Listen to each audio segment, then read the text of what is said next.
Okay, so we were discussing about source properties yesterday, right? So we'll continue our session and we'll discuss about, the next topics. Let me open my data integration, and we can also keep your monitor open. Uh, just click on this. This is a toggle switch, where you can just open in a new tab. Keep your monitor open along with your administrator page. So let me go to data integration. We'll go to the folder. This is a project, and the folder is training. Now the topic, that we would discuss for today is on the source properties itself, but we'll just go the next. Okay. So we discussed about query options. We discussed about pre-SQL, post-SQL, right? We discussed about pre-SQL and post-SQL in our source properties. Now there is another way to do it in pre-SQL and post-SQL. How do you do that? So for example, you have this mapping. Employees data pre and post SQL, right? So let me copy this mapping. I selected this mapping and I'll just click on copy to the folder, the same folder, and I'll just keep both. So I have a copy of that mapping. Let me click on that mapping. And I'll rename this one to post SQL at MCT. Task properties. I'll just mention that, this pre and post SQL, we arrived at task level. So when I say task level, right, I go to my source.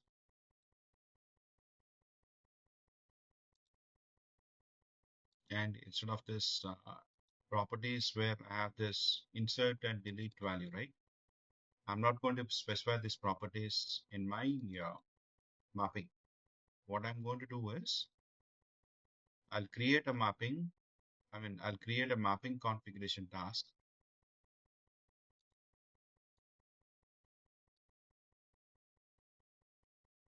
TGT underscore EMP. Let's say if I just put new target called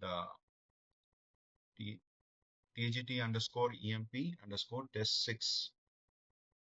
Okay. I'm going to create a new target. Let me save this mapping.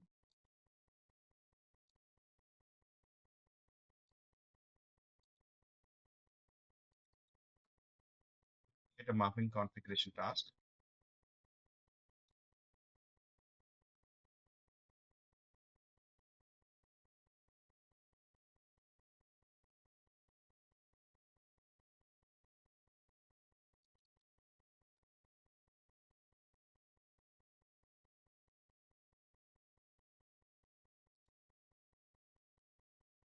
You see there is an option, step number 2, which is asking you to give the schedule details. This is a schedule.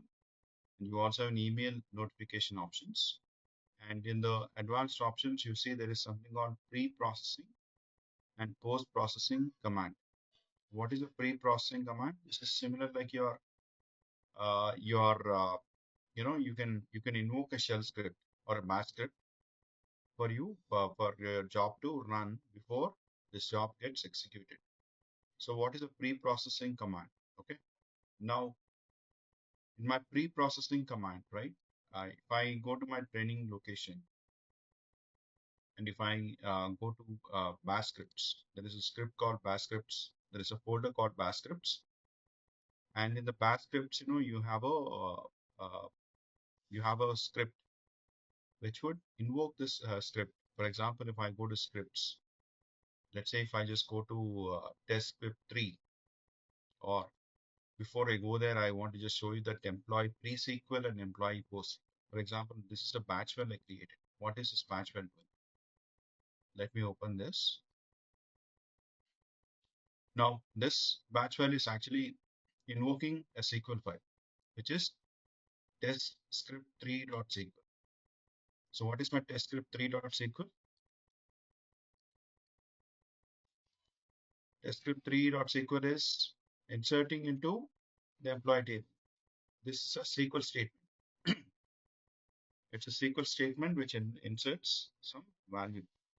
Like for example, this is my value that I'm trying to insert. Insert into InfoSRC employees with this value. Okay, that is my employee pre-SQL dot batch. So I have to copy this path.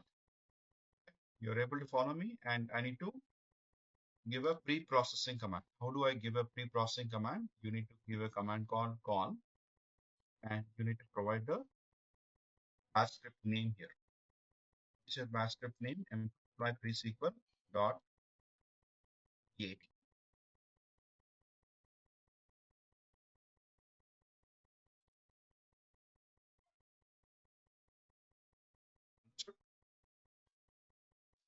This is clear. Similarly, follow PostSQL dot by PostSQL dot BAT, which is a bash script. What is my employee PostSQL dot BAT doing? It is invoking test script 4.SQL. What is my test script 4.SQL?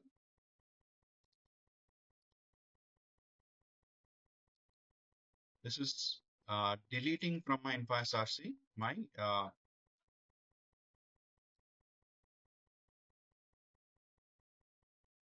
target table that I'm trying to invoke, right? So what is my target table name?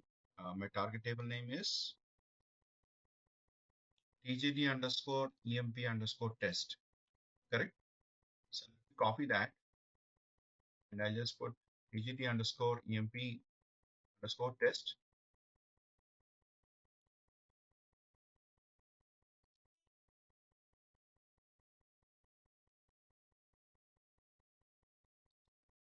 Six.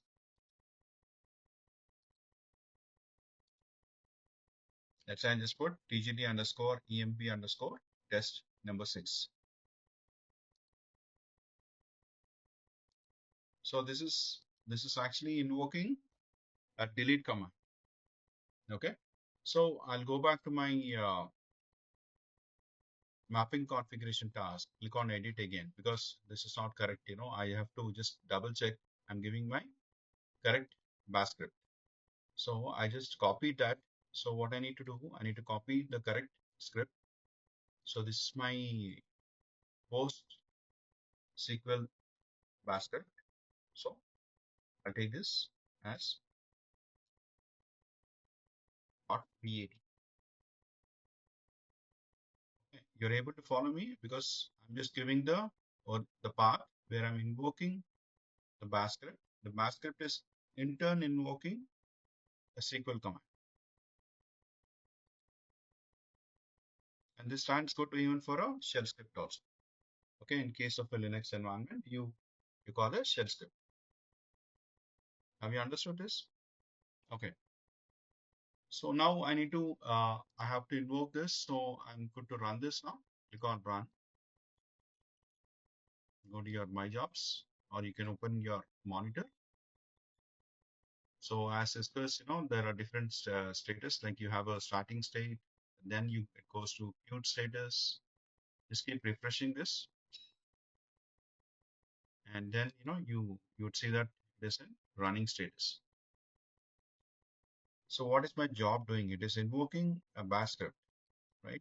It invokes a bash script, which is in turn invoking a SQL command.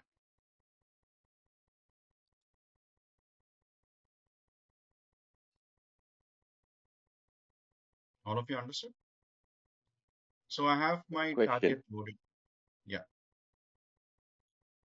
Uh, Go on. can you use any other language for the command other than SQL, like Python? You can use a bash script. You're saying any Python script. Mm-hmm. Asking about a Python script. Okay.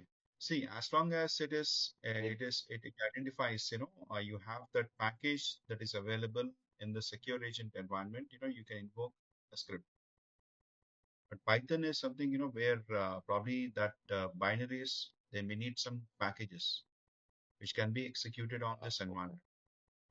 So you may have to Okay. download the necessary packages before you execute this. So if I just verify the log here, right? See, this is showing the number of rows as 23 and 23, right? But if I just open the log and let's verify if it is invoked the script, you go to this command here. See, if you look at this, it started a shell command, with the bash scripts with employee pre-SQL.batch. What is it doing actually? It is calling a test script 3.SQL.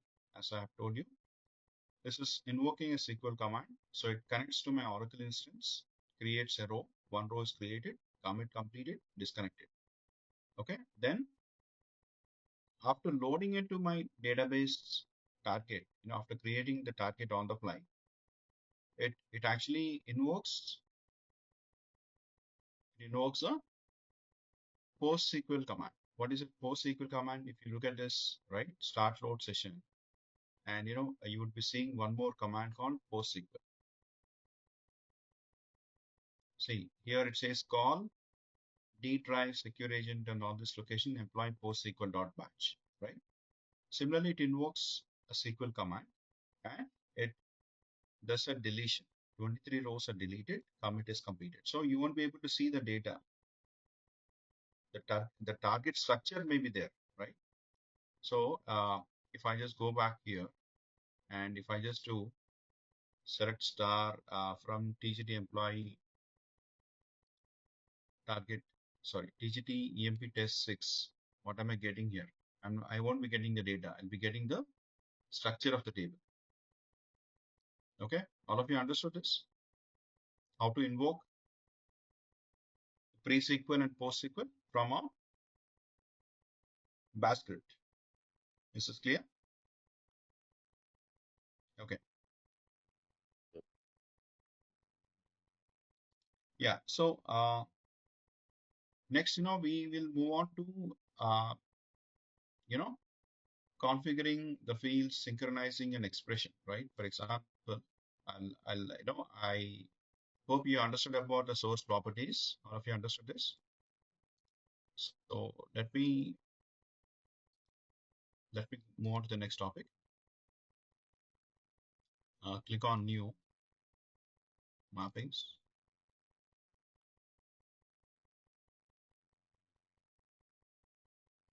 create a mapping.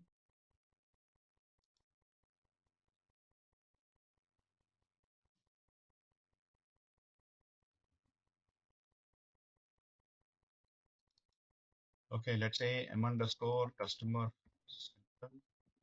file to file load to Aura. Aura is like your Oracle table. Source,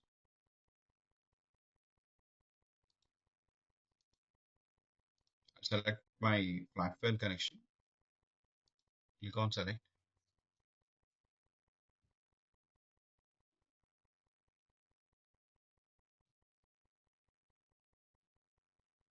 Then I'll go to my source files. In my flat file connection, I have multiple directories inside my flat file connection. So let's say I'll just select my text files, which is customercentral.txt.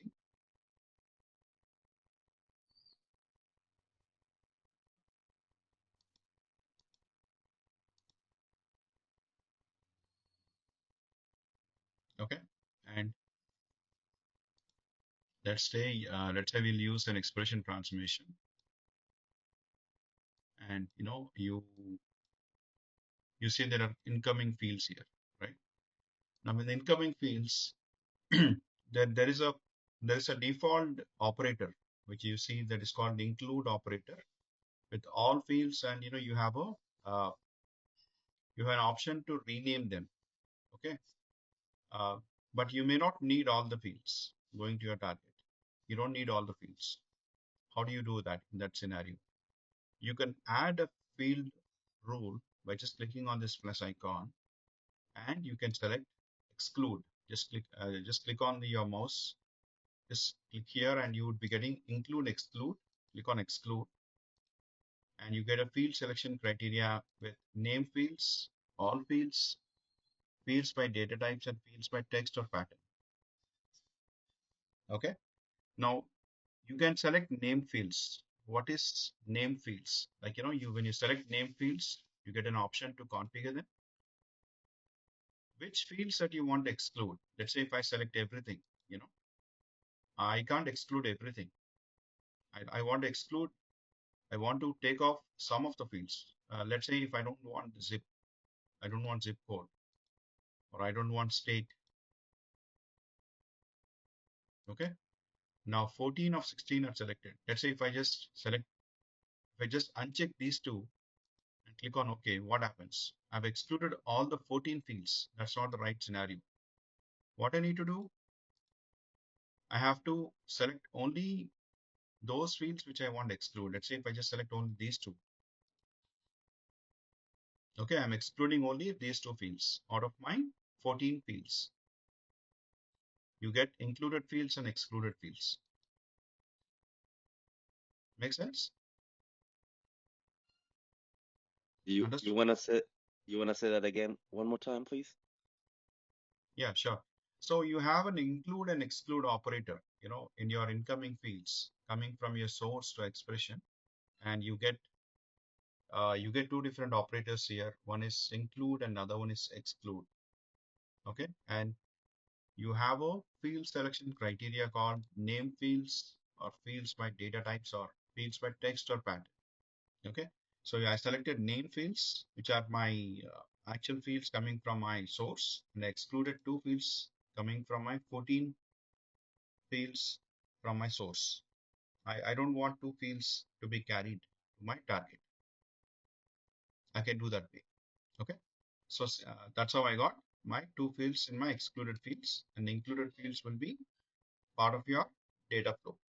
And if you go to your expression now, let's say you want to do some, go to your expression now.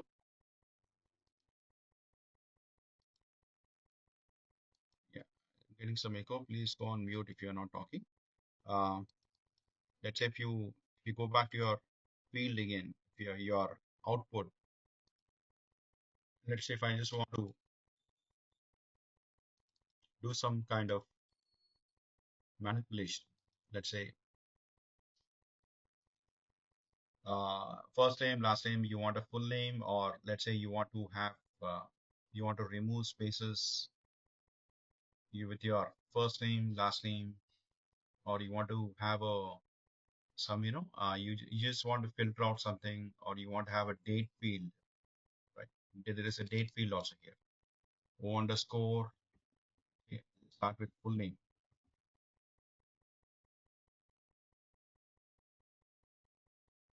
You want to configure and you want to have a function, let's say built-in functions, go to string, and you want to concatenate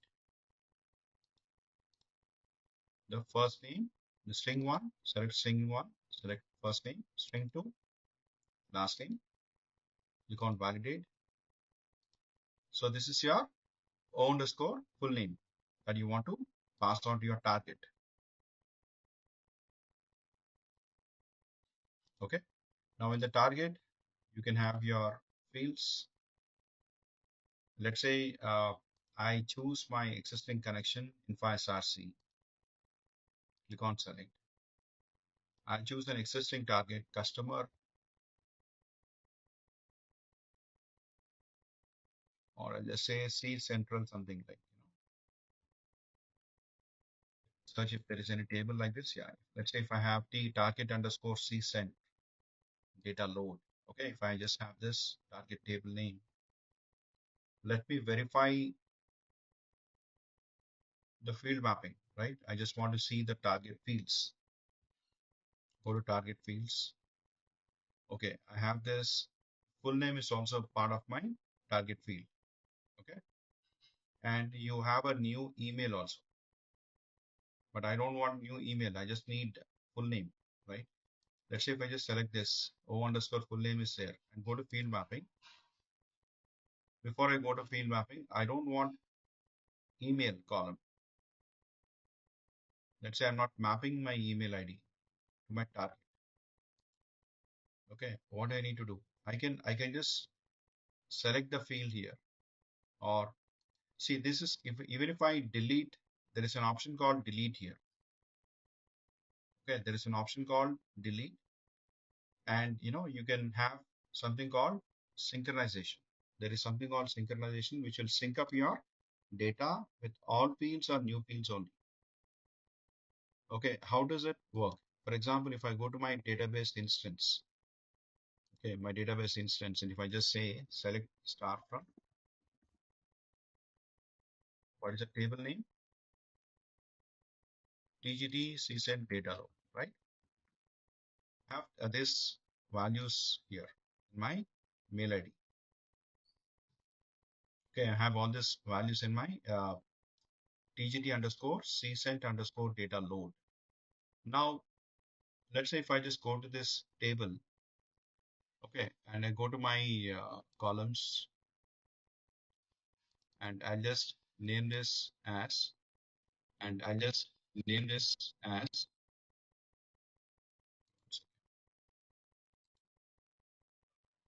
let's I'll just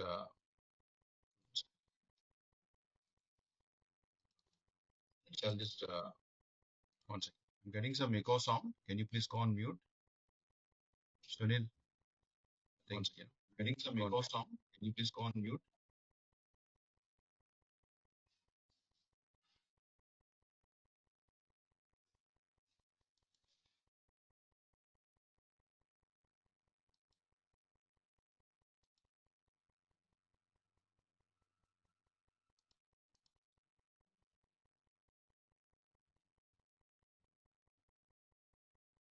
Okay, I'm just renaming that column to from new email to full email. Okay, I just renamed this. Okay, and I'll just refresh this.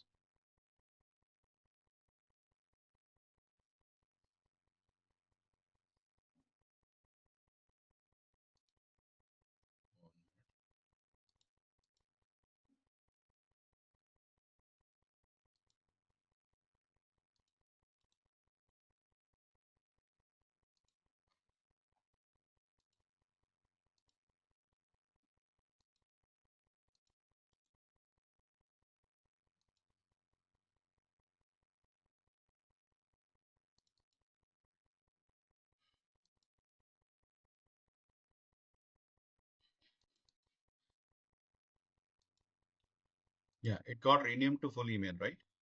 So let's how do I get it back again? So if I go to target fields again, see, I'm still seeing new email, right? So how do I get it back? Just click on refresh, synchronize. What is the synchronize doing? It is giving you an option to synchronize all the fields, or I want to synchronize only new fields. Okay, let's say if I just select new fields only, what happens?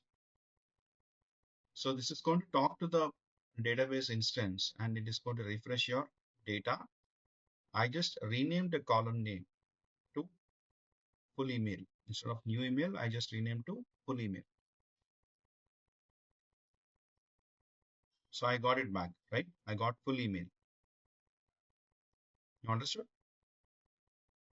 So this is how, you do a synchronization. A synchronization is like, it is ensuring the data is intact between your source and between your UI and your source instance. So you go back to your field mapping. Let's say if you go to expression again, and you have one more output field for email. Okay, let's say O underscore email, and you put 100, and you configure a property with some condition. Let's say built-in function. You just say function called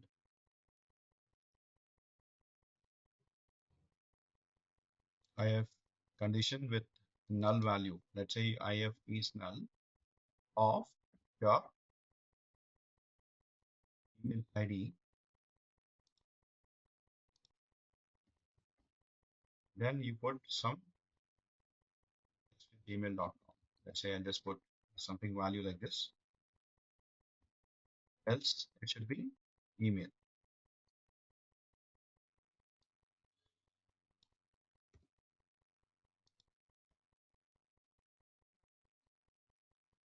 1 minute. I think I did some mistake. 1 minute. I think Is null equal to, there is two double n's.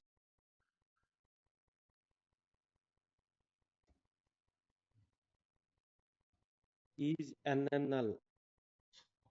got it.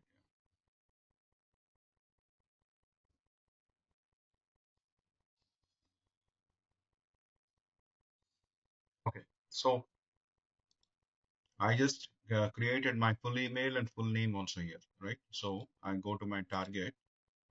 Then now I'll do a field mapping. Okay. Now I have an option to select. See, the default automatic is not a valid option. So you can clear the mapping. You can just select manual and you can do the smart map first. What is smart map doing? Smart map is doing a mapping of the fields in a chronological order. Okay, what else is left now? State and zip. Anyways, we are excluding, we don't need state and zip. Okay, so what else we need? We need full email, full name and full email, right? We are getting full name and full email also here. We're using a smart map because it is identifying the correct name. As per full name, full email, you're getting this values. Okay, understood? So the mapping gets valid here.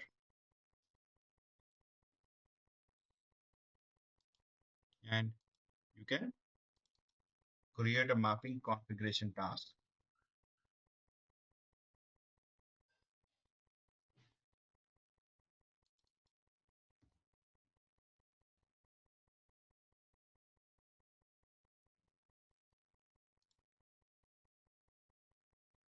Click on finish.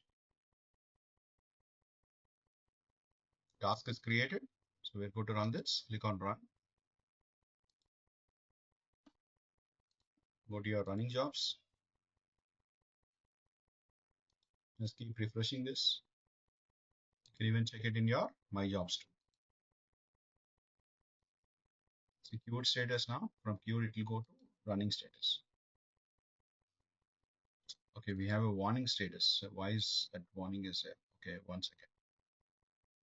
There is an error in the port. The default value for the port is set to error. Okay. Let me check the log. What went wrong? We can verify the log here.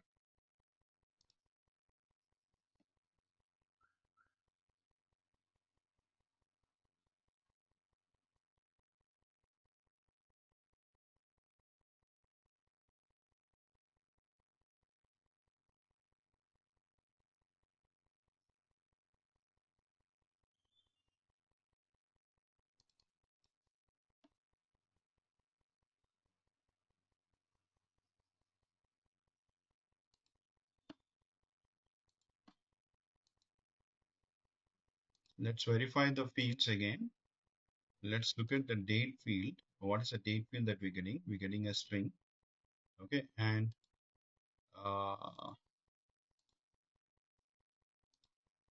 let me go to incoming fields. The date is also string here.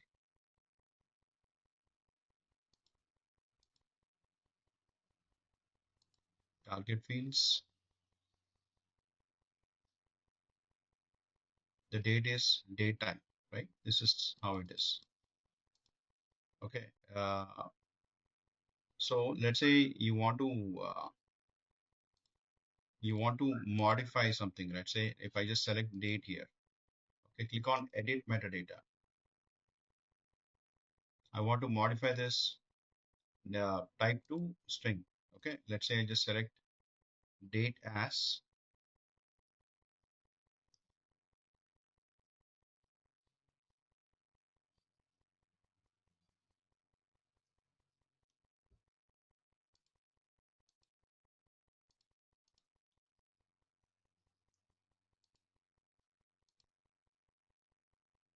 varchar. Okay, and just select date as varchar. Click on save. So this is like you're changing the type to varchar here.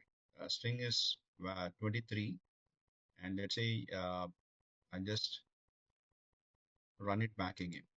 I just modified my date type to varchar string. or even I can do a conversion also. But I'm just showing a scenario where you can click on edit metadata from a table.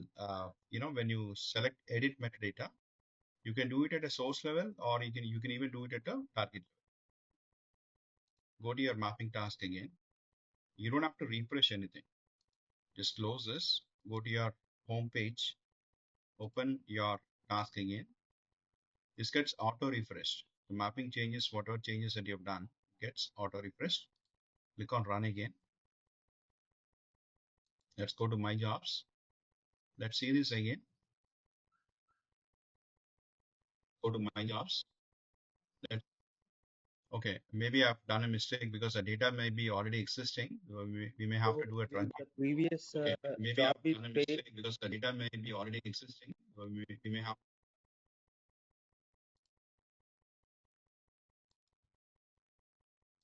Arun, one quick question. So whenever Yeah, we rerun the job, the previous job is going to terminate, or yeah, so how we are going to get so the data is it shows here the rows are processed. So in that yeah. kind of scenario, Correct. The rows are data processed, is but stored in the you won't table, be able to still see it's not yeah, completed. rows It's not commit the correct. transaction. The rows are processed, but you won't be able to see the Sunil, you have to come out of that VDI, else we are getting echo sound. Okay, so what I'm trying to say is the data is not loaded here. Okay, so let's say I'll just do a delete from target.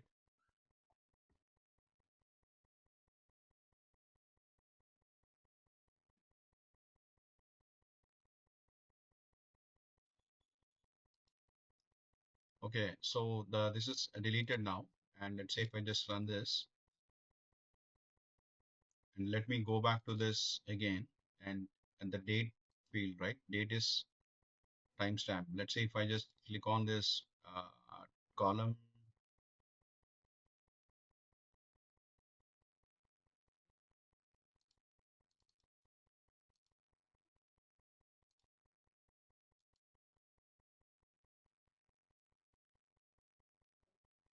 one more.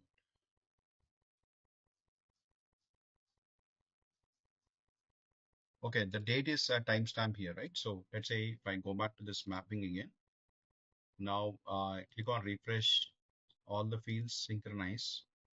So this is coming back with my timestamp. This is a date of timestamp with the date time. Let me go back to this source again.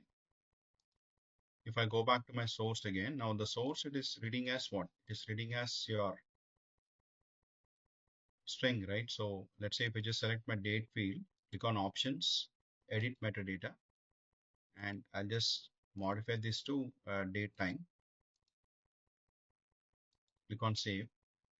Now there is something called field propagation. We don't have to worry about field propagation in IICS because automatically the field and the data types gets auto populated. See, the date is updated to date time here. Okay, because I just updated the source.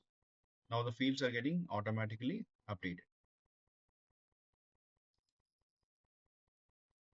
Make sense? You're able to understand this?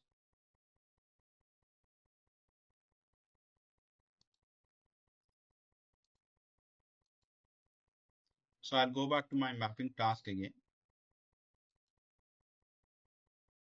So So we I'll can go back to my mapping task again. add n number of expressions here in between the transaction, like it's mapping.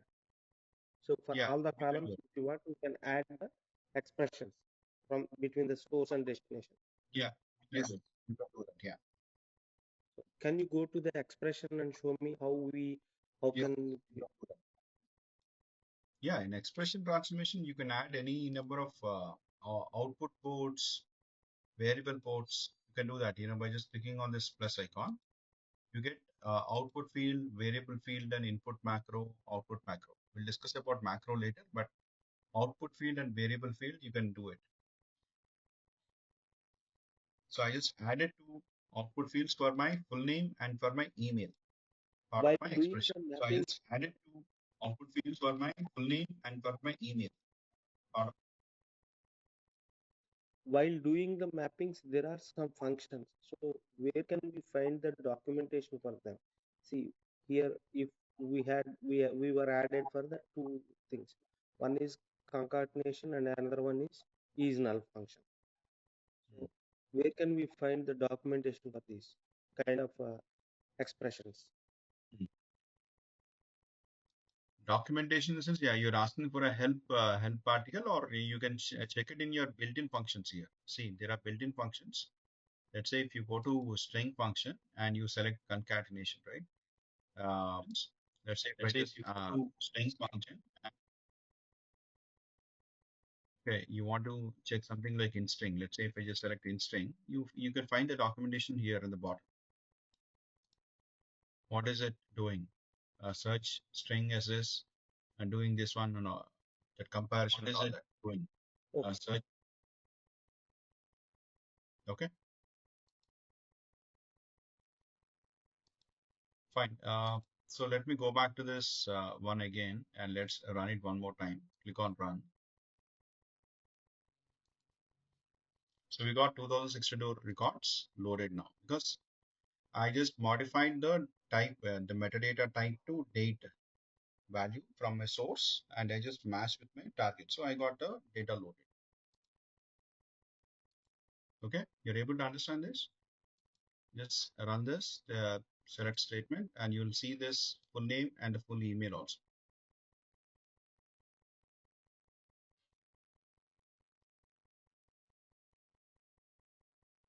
Any questions from anyone on this? So if Any questions from anyone on this? yeah, I do have some question here. So if I want Hmm. to, if this job is not successfully run, so Hmm. how we are going to stop this job instead of, for example, if we create and set up a time like cron job kind of stuff. So in there, do we need to mention that it's a if job is not success or like So rollback that kind of is stuff, a different topic. then it's not going to execute. Cron job is a different topic. That is about scheduling, right? We are still in the development right now. See, scheduling is different, and if you want to see the job statistics, you can even enable something called, if you go to source level, right? If you go to source, uh, you want to check in detail about something, you can even enable some tracing level here. So tracing level is like you get normal, verbose init, and verbose data. You're looking at the job level, you can just enable the tracing level to get the data log in detail. How's the data being converted at a tracing level? You can specify those properties. If you are asking about this, you can modify the tracing level at different components, at source level, at expression level, at target level. You can do that. Go to your advanced properties and you can enable the tracing levels. See, for example, this is a target, right? So let's say if I go to my expression, go to your expression again. If you want to look at the expression again, go to advanced, you can see the tracing level, verbose init, verbose data, and all that. Yeah. So just wait for some time. On the cron job thing, see, scheduling is a separate thing. Scheduling is a separate topic. I'll tell you about the inbuilt scheduler when we come to that topic. But right now, we're discussing about field synchronization, and we were discussing about how do you update, how do you edit metadata on the run, on the fly. Okay. You understood this concept now, how to do this, and also synchronization along with include exclude operators. That's important for you to understand. How does the include and exclude operator would work? Have you understood this? Any questions from anyone on this? Hope all of you are able to get this. Sultan, Rupa, Bhuvna, Venu, Anthony, and Sunil. All of you are able to follow me. Yes, sir. Yeah. Okay. Yes, sir. So Yes, sir. Yeah. So have you all enrolled to a free trial account and have you started working on like your database instance? You have your flat files. Hope everyone has received them, right? We didn't receive the flat files yet from the Right. organizer, Arun. Can you please We, We didn't receive the flat files yet from the organizer, Arun. Can you please rub them? Okay. Yeah, I'll ask them to share those yeah, even files. I also didn't receive Okay. Yeah, any I'll ask them to. Okay, fine. I'll check with them on that. Okay. How about the database schema? Yeah, even the database schema, right? I'll send it across to all of you, and they'll be sharing that.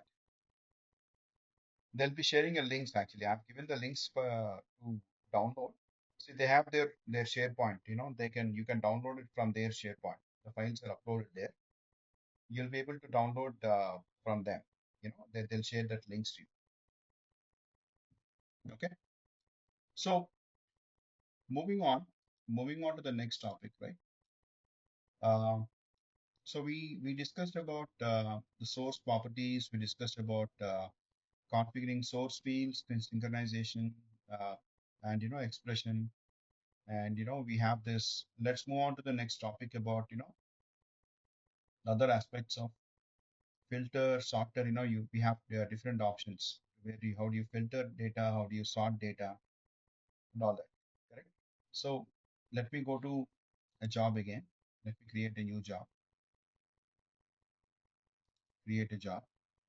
So these are some, maybe some of you may be knowing it already, but just for the benefit of everyone, let's say I want to employees filter sort data. Uh, let's say I'll just say not employees, maybe customers. I'll just put customers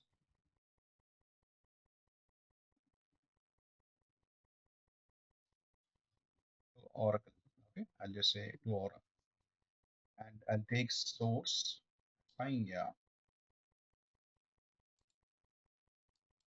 that's my flat file. Sorry, I'll take my flat file source, and then I'll select a file which is having duplicate records. Let's say I select the customer data file itself, which is having duplicate rows. Okay, because how do I know that it is having duplicates? Because I have purposely, I've duplicated the file because I wanted to use some criteria, like, central underscore group is a duplicate file. Okay, if I go back to this file again, there is a file called customer central group. If I just open this, I may be having around 2179 rows. I don't know where the duplicate rows are there because I just copied them randomly just for the testing purpose. Okay, so this is my duplicate file. And let's say if I just put, okay, filter. Let's say if I just filter the data first. Filter, if I just go to filter, what I'm trying to do is I have a condition called simple filter and advanced filter. What is simple filter? If I just click on simple, I just click on this field name that I want to filter. Let's say I want to filter based on, I want to filter some state is equal to Texas.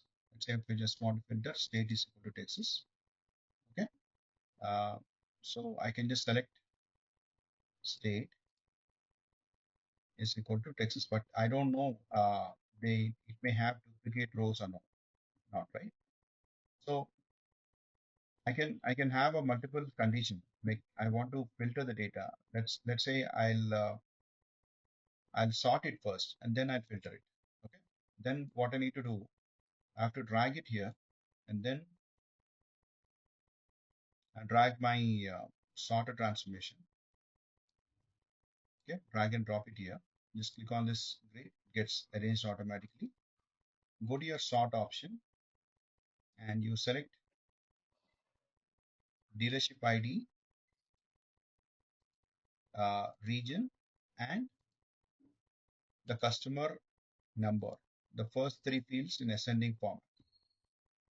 These are my sorting criteria. Okay. And then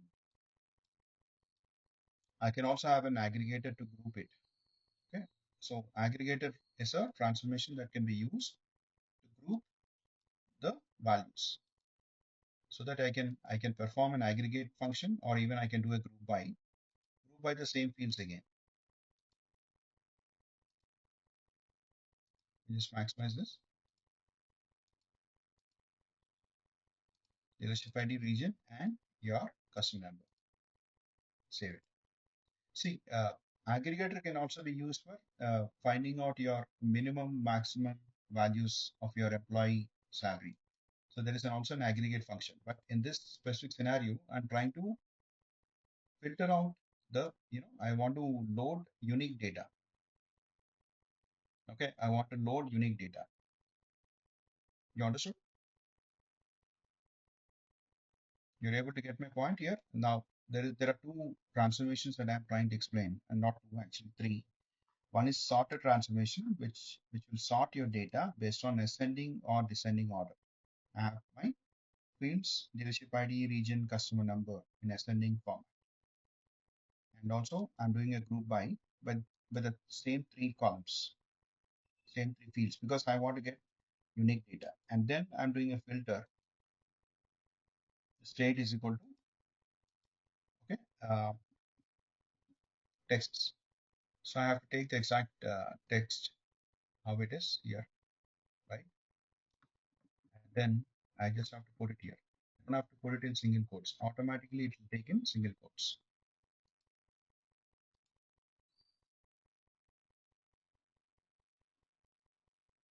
Okay, you're able to follow me on this. Now, let's say if I go to my advanced condition, instead of having just one condition, now I'll just click on state is equal to Texas, and I want to put some other criteria, which is can be a valid or an invalid scenario, but we'll try that. We don't know if it works or not, but we'll see this. Okay, it would work. Let's say, and gender is equal to A. So how does this advanced function is working? I'm having an state is equal to Texas, and you can have multiple filter values, or gender is equal to N. So you can just select this option, then you can load into your target.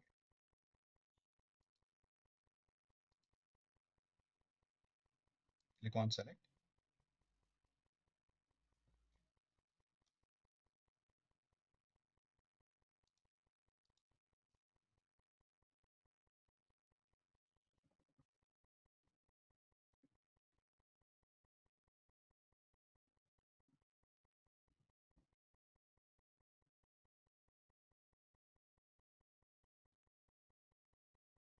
Remove duplicates. Target name, something randomly. Target cust REMDU. Yeah. Target name, something randomly. Target cust. Okay, the mapping is valid. I don't have to populate. I don't have to do any kind of field mapping, because the fields get auto-populated, because we have taken the new target on runtime when you run the task. So now what I need to do, I have to create a mapping configuration task. Copy this on new mapping task.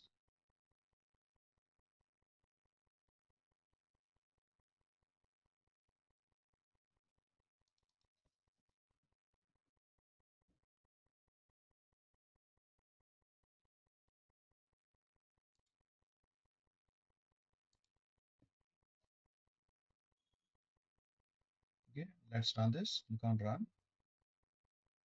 Go to your my jobs.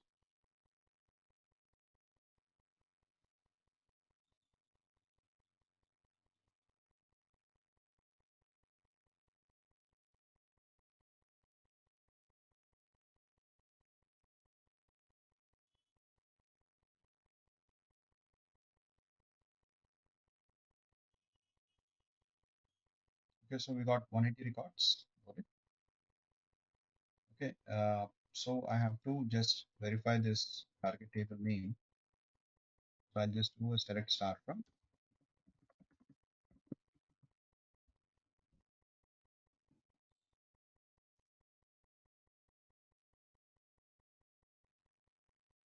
Say I got Texas, and I also got gender is equal to male. So this is not having any duplicate rows. Why? Because the other duplicate file had around 2179 records. So what did it do? It actually sorted the data based on the three unique columns. Also did a group by function. Okay. Hope you understood. This is the basic thing about sorter and filter, and we'll discuss about multiple scenarios as well when we discuss other topics. But again, I hope this makes sense and you're able to follow this. Okay. Any questions on this? Okay. Can Any you questions on this? show the group by filter how we applied, please? Yeah, the group by is applied on the three fields again.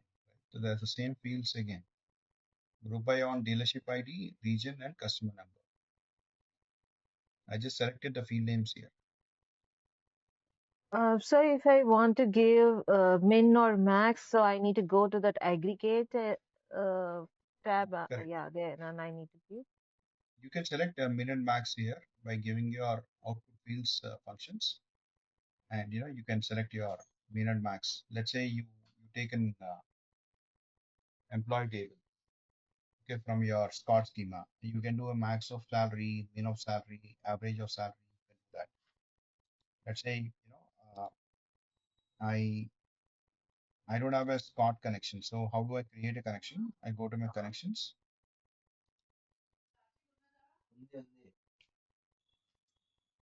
I go to my connections, and let's say if I just copy this existing connection, okay, how do I copy it?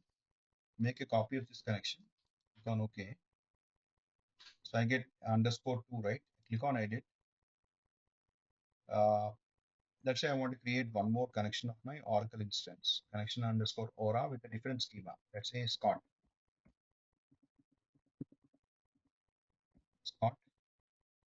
and password is Tiger on test connection.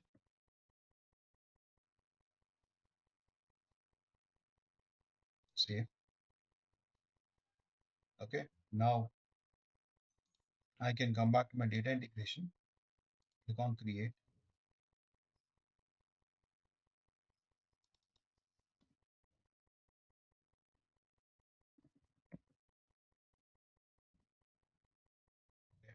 Okay. Aggregator. Go to source.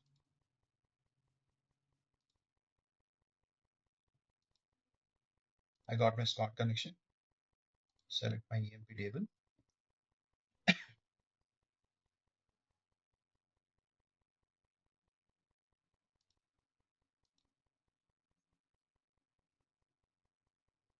Go to my aggregator. Okay, let's say if I want to group by what?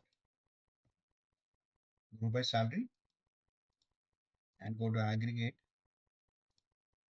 Okay, I want to put O _max sal.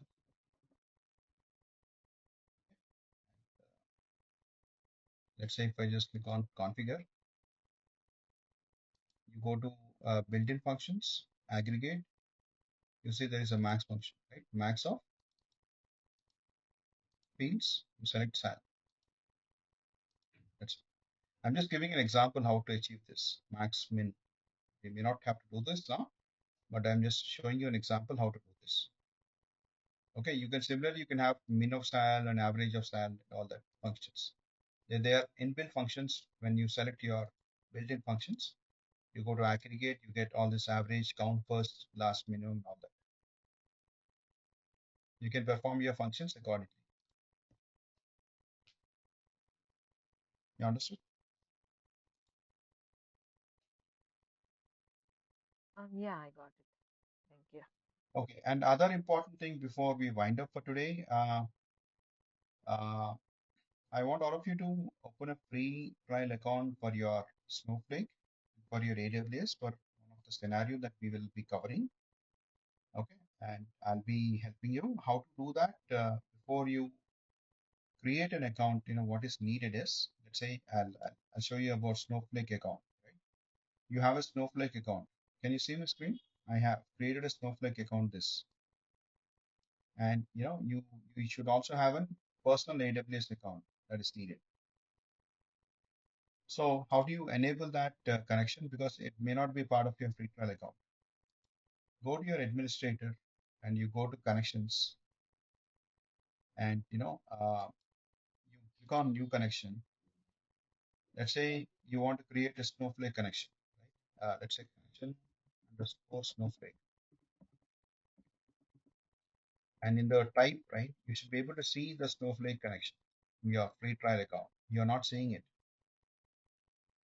Or let's say you want to create a S3 bucket. AWS S3 connection. Okay. You can see the type that AWS S3 doesn't exist. Then how do you get it?